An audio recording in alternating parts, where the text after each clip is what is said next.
Hello everyone, कलकतिया members कैसे हो आप लोग। आई होप बहुत अच्छे होंगे आप लोग। आज हम लोग बिहार से ही ब्लॉग दिखा रहे हैं। बंगाल से भी दिखाएंगे, बट उससे पहले हम बिहार की जानकारी कुछ दे दें, क्योंकि बंगाल से ही बिहार अलग हुई है। तो पहले हम बिहार की जानकारी देते, उसके बाद बंगाल में चलेंगे।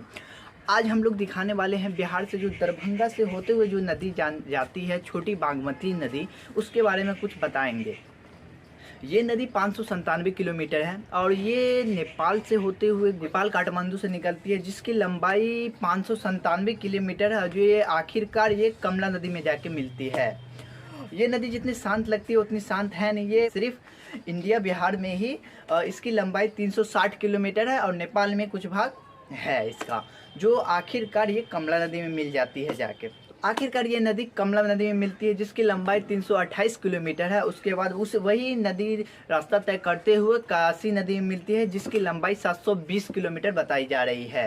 720 किलोमीटर का सफ़र करते हुए ये गंडक नदी में जाके मिलती है, जो गंगा नदी की सहायक नदी है, गंडक नदी, जिसकी लंबाई, ये गंडक नदी 814 किलोमीटर लंबी है, जो गंगा नदी की सहायक बताई जा रही है। आखिरकार ये गंगा नदी से मिलती है, जिसकी लंबाई गंगा नदी की 2510 किलोमीटर बताई जा रही है। और ये गंगा नदी आखिरकार ये बंगाल की खाड़ी से जाकर मिलती है, जहाँ का आपको हम लोकेशन दिखाएंगे बंगाल में जाके, और बंगाल की खाड़ी भी दिखाएंगे वहाँ का लोकेशन कैसा होता है। पहले हम बिहार देख लें, उसके बाद लेट्स गो गाइस, उसके बाद देखते हैं बंगाल में क्या हाल है इस नदी का और कैसा दिखता है ये नदी। Let's go guys.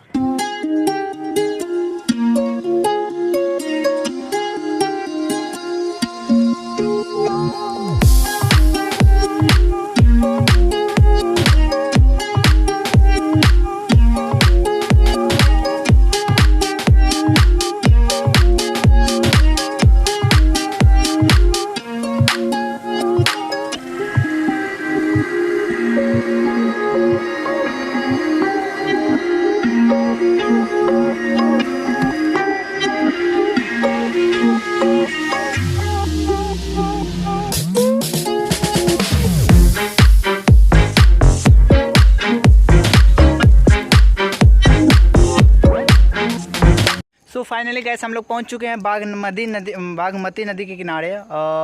यहाँ का लोकेशन तो बहुत ही ख़तरनाक लग रहा है देखने में और काफ़ी बेटर भी है। यहाँ का डैम है, जो गांव में ये बागमती नदी है, यहाँ से इस तरफ के करीब कभी कभी होती है कि बरसात के समय में यहाँ तक आ सकती है, यहाँ तक। तो पानी को बचाव के लिए ये डैम बनाया गया है और ये डैम काफ़ी हिफाजत करता है गाँव को पानी से, बाढ़ के पानी से बचाने में।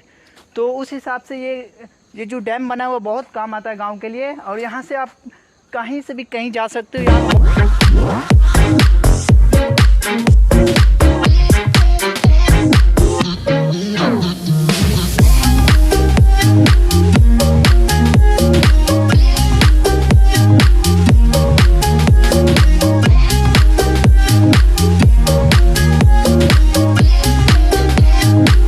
सो गाइस, हम लोग फाइनली पहुंच चुके हैं बागमती नदी के किनारे, जिसको छोटा बागमती, बिहार का छोटा बागमती कहा जाता है। तरफ बिहार में काफ़ी दूर तक घूमते हुए 360 किलोमीटर घूमते हुए ये इस तरफ का रास्ता जाता है काठमांडू, जो नेपाल में जाके ख़त्म होता है। ये नदी में आती है। ये नदी देखिए यहाँ से स्टार्ट होती है और यहाँ पे जाके ख़त्म होती है। ज़्यादा बड़ी आप चौड़ी नहीं दिखेगी, बट ये नदी काफ़ी लंबी है। और ये नदी जब बाढ़ पानी या फिर कोई सैलाब उलाब आता है तो ये नदी का जल स्तर काफ़ी बढ़ जाता है। देखिए कटाव कितनी ऊंची तक की हुई है। ये नदी काफ़ी बड़ी कटाव करती है और ये नदी काफ़ी, देखिए अभी तो इसका काफ़ी जगह जो है, ये जगह देख रहे हो काफ़ी खाली है, मगर जब ये नदी जब सैलाब उलाब आता है तो ये नदी काफ़ी बड़ी कटाव करती है और ये ऊंचाई तक, काफ़ी ऊंचा तक ये कटाव करती है। आपको कटाव मैं दिखा सकता हूँ, ये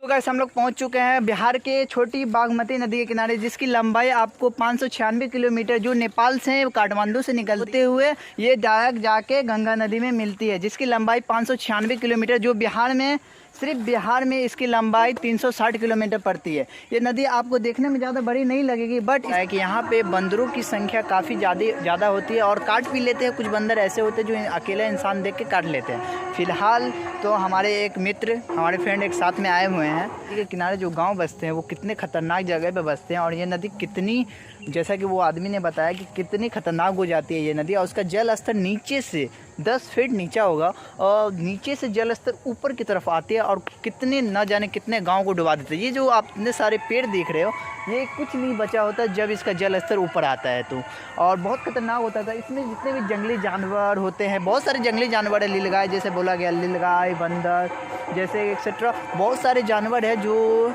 इतने खतरनाक जंगल में हैं। ये जो खतरनाक आपको जंगल दिख रहा है, बहुत खतरनाक जंगल है। इसमें बहुत सारे जानवर जो जब बाहर आता है, जब ये नदी का जल स्तर ऊपर की तरफ जाता है तो ये सब जितने पानी होता है, ये सब जानवर जो होते हैं ये सब गांव की तरफ भागते हैं। ऐसे में इंसानों को काफ़ी खतरा होता है इससे यहाँ पे। और इनसे जानने की कोशिश करेंगे कि नदी कितना गहरा है और इसके जो लंबाई आपको दिख रही है, ये लंबाई कितनी गहरी है और इसमें कितने हादसे होते हैं, और इस नदी के चारों तरफ जो जंगल आपको दिख रही है, ये नदी के उस तरफ क्या है, और ये नदी जो कटाव करती है कब करती है, और इसमें कितना स्तर तक पानी आता है, और गाँव कैसे बसता है इस पानी के से। चलिए पूछते हैं हम भैया से, थोड़ा जानते हैं। तो भैया आपका नाम क्या हुआ? मेरा नाम हुआ राम भजन मंडल। अच्छा, राम भजन मंडल। तो ये जो उस तरफ जो नदी का उस तरफ पड़ती है, क्या कौन सा गांव है? इस लाधा पड़ता है। लाधा पड़ता है। अच्छा, तो इसका पुल उल है उस तरफ जाने का? नहीं, लाधा है, जो लाधा घाट है ना। हाँ, लाधा घाट पर। अच्छा, यहाँ पे मोहम्मदपुर, क्या मोहम्मदपुर से भी जा सकते हैं हम लोग? गाँव से मोहम्मदपुर निकलता है। अच्छा अच्छा अच्छा, उस तरफ मोहम्मदपुर जा सकते हैं हम लोग। मोहम्मदपुर। अच्छा, इसका ये जो जल अभी स्तर काफ़ी कम है, तो कब कब बढ़ता है ये? मतलब कब बढ़ता है? ये सावन भादो में। सावन भादो, मतलब सावन भादो जैसे बोले मार्च अप्रैल में ना? हाँ, हाँ, हाँ। अच्छा, तो ये जो छठ उठ होता है तो यहाँ पे मनाया जाता है छठ उठ? हाँ, छठ मनाया जाता है। अच्छा, तो हादसा उस्सा जैसे होता है, थोड़ा डूबा हुआ भी कुछ दिन पहले हुआ था। हाँ, तो बच्चे उच्चे भी डूबते हैं थोड़ा। काफ़ी खतरनाक नदी है, गहरा भी है क्या? बहुत गहरा है, बहुत खतरनाक। बाढ़ जो आता है तो बहुत खतरनाक है ये नदी। ये नदी जो टूटता है तो ले के गाँव भाग जाता है। अच्छा अच्छा, कटाव ये नदी जल स्तर कहाँ तक जाता है? ऊपर तक चले जाता है क्या? हाँ, एकदम ऊपर ठेका देता है, ऊपर। ये जो डैम उम बना हुआ है तो ये इधर उस तरफ गांव है बड़ियोल करके। इस बार मिट्टी पड़ा। अच्छा, मिट्टी डाला गया गवर्नमेंट की तरफ से? यही मिट्टी सब डाला गया है, इसी मिट्टी सब डाला गया। अच्छा, यानी गांव काफी लंबा कटाव करता है, यानी सरकार हेल्प कर रहा है। हेल्प कर रहा है, गवर्नमेंट का हेल्प कर रहा है आपका? हेल्प कर रहा है ना? अच्छा, यहाँ पे जैसे छठ उठ जो होता है तो क्या गवर्नमेंट सिक्योरिटी देती है? नहीं, सिक्योरिटी नहीं देती है, अपने पब्लिक के सब। अच्छा, अगर काफ़ी कोई हादसा उस्सा हो गया तो उस टाइम में क्या करता है सब? सब करता है, जो अपना खर्चा किया, अपना सब लाइट उट लगाया, अपना सतर्क में आया, सतर्क में सब छठ किया, अपना पथिया लेके गया। अच्छा, यहाँ पे बंदरों उंदरों की काफ़ी संख्या है, बहुत संख्या है ना? बहुत बंदर का, नीलगाय का, बनैया का, तो बारी कुछ नहीं होने देता है। अच्छा, इंसान को खतरा नहीं होता है क्या बंदर उंदर से? हाँ, बंदर से लोग रहता है तो भागता है बंदर के लिए देख करके। मान लीजिए अगर कोई अकेला आदमी अगर गया, जैसा कि अभी हम देख सकते हैं कहाँ भी, वहाँ भी बंदर दिख रहा है, तो अगर अकेला आदमी को क्या बंदर कुछ करते नहीं है? हाँ, बंदर काट लेगा, सबको काट लेता है। बहुत डेंजरस नदी है, और ये नदी नेपाल से आती है तो काफ़ी गहरी है। थैंक यू भैया। बहुत गहरी है, जैसा कि बताया इन्होंने कि नेपाल से। सो गाइस, ये नदी कटाव भी बहुत ज़्यादा करती है, तो इस हिसाब से आप यहाँ पे देख सकते हो कितनी पेड़ कटाव के चलते यहाँ पे नीचे गिर सकते हैं और नदी में चले जाते हैं बह के, और काफ़ी नुकसान होता है।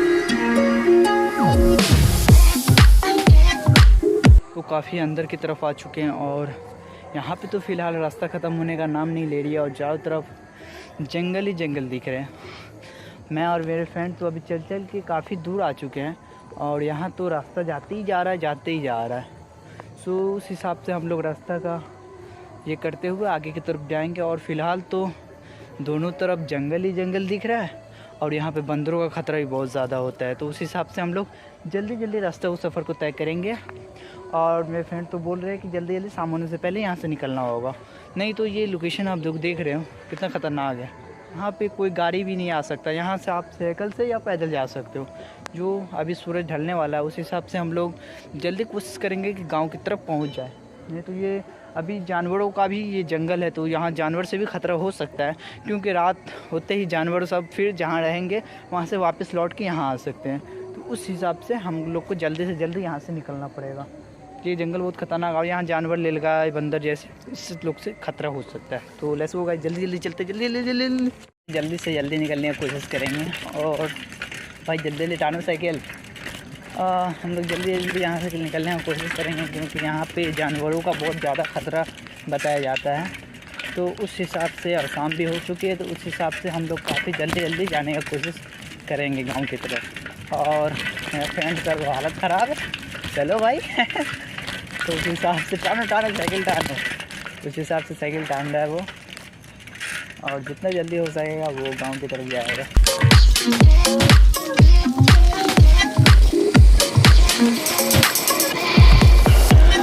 थोड़ी देर चलने के बाद मुझे वो वहाँ कुछ इंसान दिख रहे हैं, वहाँ पे है ना, दिख रहा है ना, वहाँ पे दिख रहा है ना, हाँ वहाँ पे वो जो दिख रहा है वहाँ पे कुछ इंसान दिख रहे हैं। तो हम लोग ये रास्ता से उधर ही जाता है, घूम के उधर जाता है ना, हाँ। तो वहाँ हम लोग वो इंसान की तरफ जाएंगे। और अभी तो शाम हो रही है और काफ़ी ख़तरनाक रास्ता हो चुका है, देख रहे हो आप, काफ़ी ख़तरनाक रास्ता हो चुका है। तो उस हिसाब से हम लोग जल्दी से जल्दी कोशिश करेंगे कि गाँव की तरफ जाएँ। वो रहा गाँव। सो गाइस फाइनली हम लोग गांव तक पहुंच चुके हैं और यहाँ पे कुछ लोग भी दिख रहे हैं यहाँ पे। सो गाइस ये रास्ता से हम लोग बड़ियाल कब्रिस्तान होते हुए गांव की तरफ एंट्री करेंगे। तो फाइनली गाइस हम लोग बड़ियाल पहुंच चुके हैं। ये रहा